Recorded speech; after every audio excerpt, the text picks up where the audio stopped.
President Duterte, pasok. Give us his opening statement. Mr. President, you are recognized.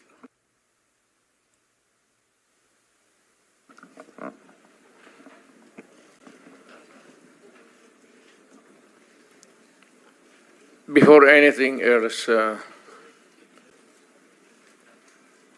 Senator, I'd like to thank the committee for inviting me. Dito ha, sunog silang lahat dito. Opening statement pa lang ito ha, pero sunog na sila. Yung kay Dan Fernandez, mamaya, isusunod ko yung kay Dan Fernandez. Ibang vlog yun ha, ibang vlog yun kay Dan Fernandez. Isusunod ko yan, susunugin natin yan. Para once and for all, malaman natin ang totoo. So, I would like Unang bahagi na na-appreciate ko si Duterte. Tingnan nyo ha, unang bahagi kung saan ko na-appreciate siya. Makinig. to request sa inyo na huwag ninyo akong ituring president or kaibigan. Treat me as a witness and tignan natin kung lalabas yung totoo. So, with your permission, at maraming salamat po sa inyong lahat for inviting me. I'd like to start. Doon ako believe sa kanya. Dahil sinabi niya, treat me as an ordinary resource person or ordinary witness. Yun ang una. Believe ako dyan. Hindi siya gusto magpa-special dyan sa loob ng Senado. Yun ang pinakaunang believe ako dito sa presidenteng ito. My mandate as President Yan na. of the Republic was to protect the country and the Filipino people. Do not question my policies because I offer no apologies, no excuses. I did what I had to do. And whether you believe it or not, I did it for my country. Pinklawan, makinig. The war on illegal drugs is not about killing people. It is about protecting the innocent and the defenseless. Tuwadkom, tuwadkom. Makinig, makinig, makinig.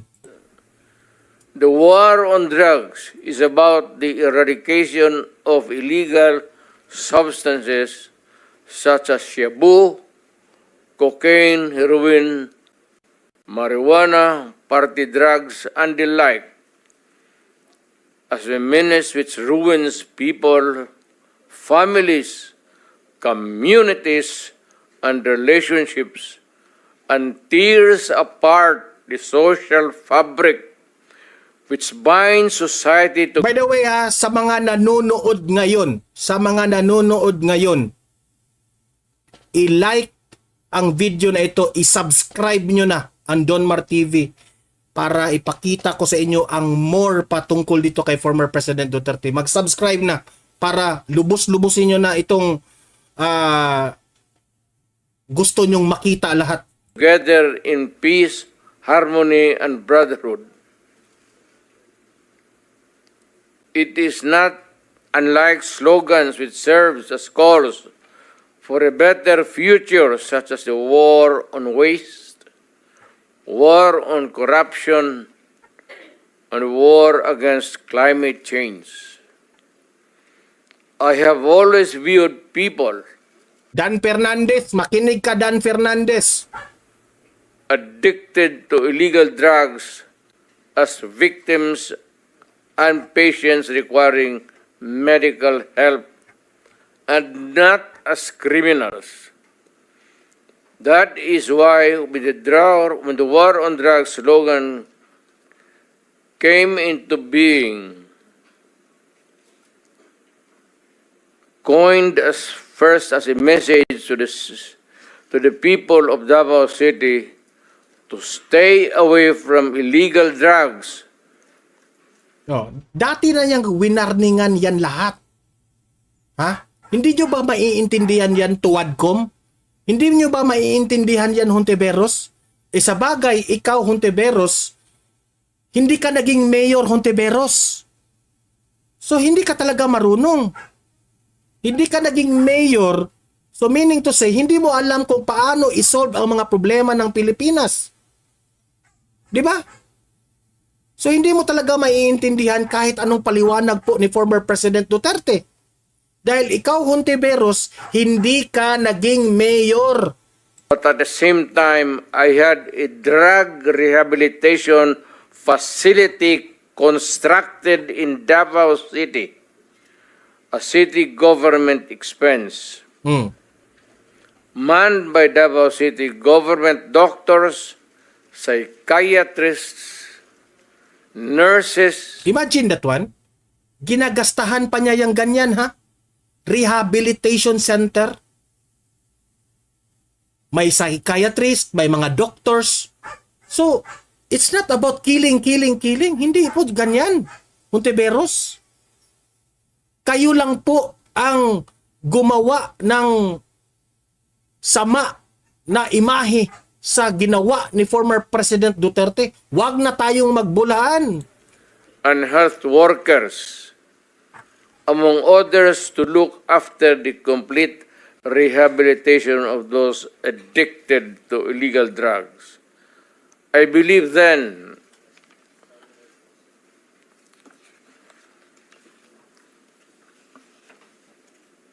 and I still believe now that rehabilitation Hintayin nyo yung last niyang statement dito.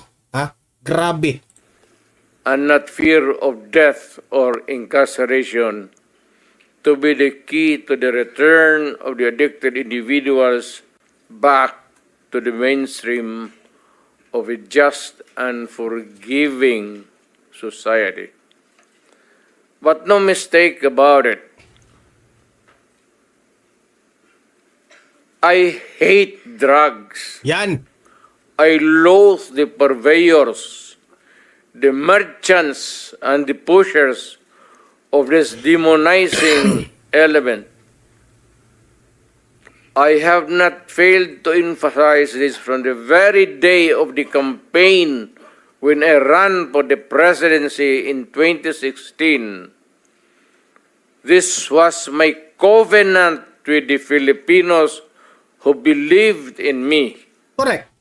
Bago siya naging presidente, sabi niya, huwag niyo akong iboto. Di ba? Matatandaan natin yan. Sinabi yan ni former President Duterte, huwag niyo akong iboto. Huwag niyo akong iboto.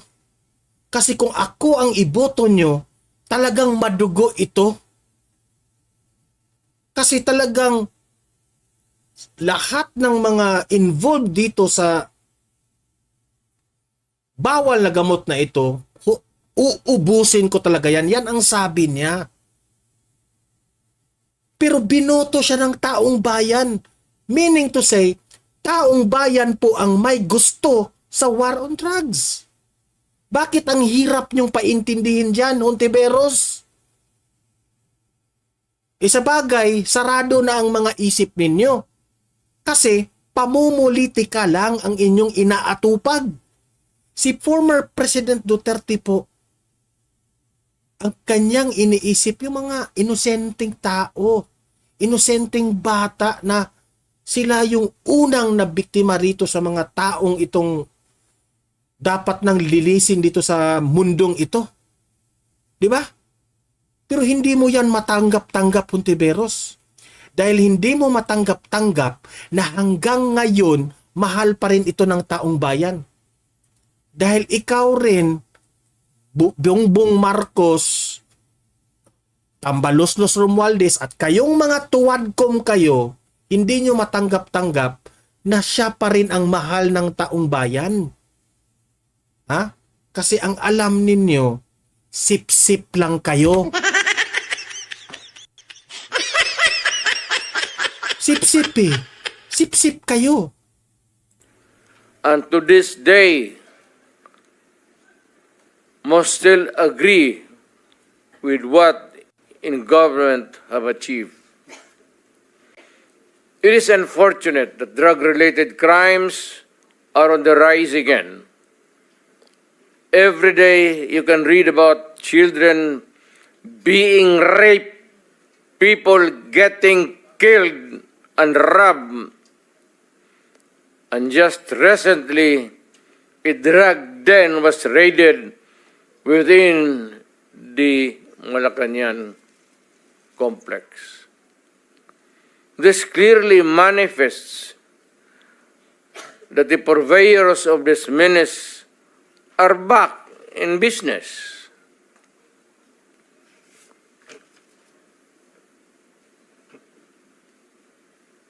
Ano? Gawain natin. Wait. The Filipinos are anxious and distressed. Self-preservation is still the first law of nature. It is instinct. It is recognized in our laws as self-defense. That is why I have always told the police authorities and operatives to be mindful of this. Yan si Migs Duhina. Guys, si Migs Duhina pala yung aming secretary dito ha. Guys, click all in the bell para updated kung may new upload videos. Kung gusto nyo maging moderator dito sa Donmar TV, galingan nyo lang. Papansin kayo sa akin. Papansin kayo at bigyan ko kayong jacket. Basta magaling lang kayong magpaliwanag. Basic law of nature. However, I tell them not to abuse their authority and power. And hindi ko talaga pinayagan yung abuso ng pulis o sundalo kailanman. Di ba? Sandy Escolano, pareha tayo ng obserbasyon. Diyan sa Senado, lahat na magnet. Parang siya yung Pangulo ng Pilipinas. Sa buong buhay ko, and as mayor for so many years, and as president, in the guise of protecting themselves. But when your very life is placed at risk, and it can be snuffed out in a matter of seconds, then and only then must you act accordingly. Repel the aggression only in self-defense. Correct. Alam mo, Dito na. Ito na. matagal ako nagturo sa aming bayan sa Ayan. Police Academy. Pangaralan mo si Hontiveros. When I was a prosecutor, to augment my income, noon na, bago akong kasal, nagturo ako sa police. Ang sinabi ko talaga sa kanila, when you are arresting a criminal, you are not supposed to request him to surrender. Rather, you have to overcome the resistance. However, pag ayaw, it's the duty of the police is to overcome the resistance kung ayaw mag-surrender. Alam niyo ba kung bakit ginagawa yan? Kasi kung hindi mo yan gagawin, ha, mas lalong lalaki ang ulo nitong mga kriminal na ito. At kung may baril, at kung tingin mo, sabi ko sa mga polis doon sa academy, mamamatay ka, barilin mo. Barilin mo sa ulo. Patayin mo at least one less criminal Maliwanag? Tuwadkom? Maliwanag tuwadkom? in the community. Yun Ipinaliwanag na, tuwadkom, maliwanag? ang Paduano. Ha? Paduano. Abante. Makinig, makinig. utos ko when I was a fiscal and I was a professor doon sa Police Academy. Yun ang turo ko sa kanila. No quarters given, no quarters asked. Criminal ito.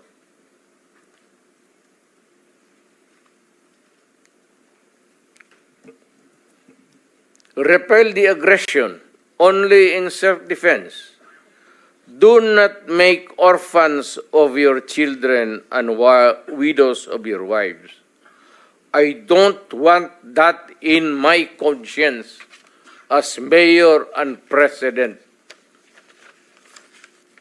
Hindi ko mabigat yan sa konsensya ko. I have warned. But before that, my job as president was never easy. And it was not meant to be. I have tried to do... Ako, totoo yan. Hindi easy ang kanyang ginawa. Dahil, look at what happened now. Pinatawag siya. Dahil ito po ay gagamitin ng kanyang kalaban bilang butas during election. Gagamitin. So hindi may kakasuhan siya kung anong ibibintang sa kanya, gagamitin ito. Pero ang kay Duterte, gagawin ko ito para sa taong bayan.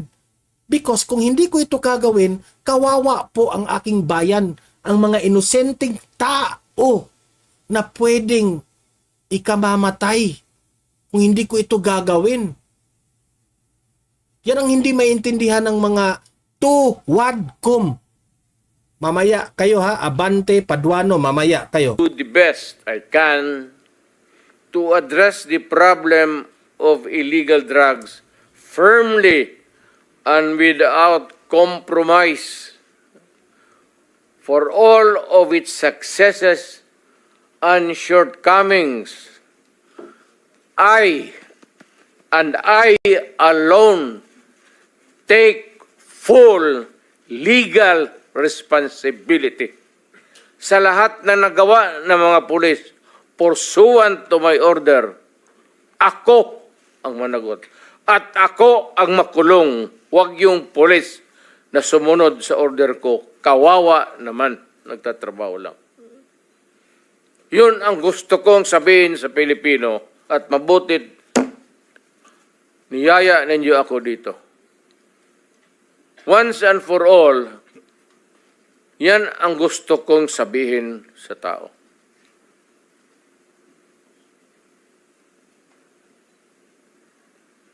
I have warned all of you as your president.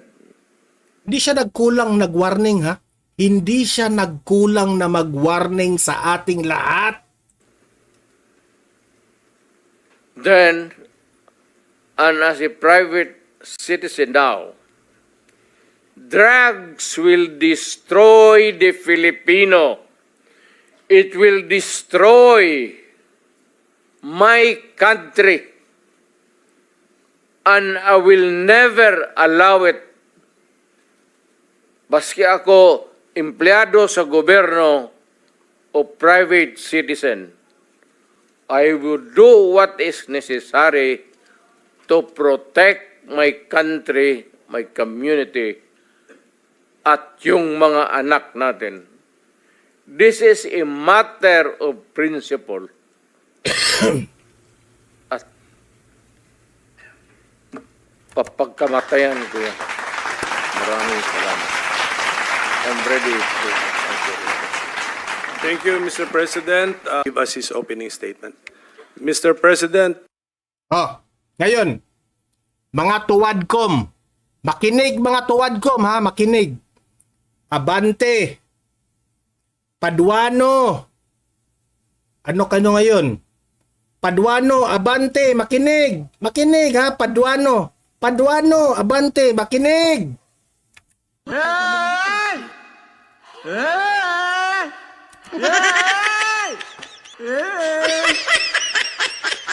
Sapul!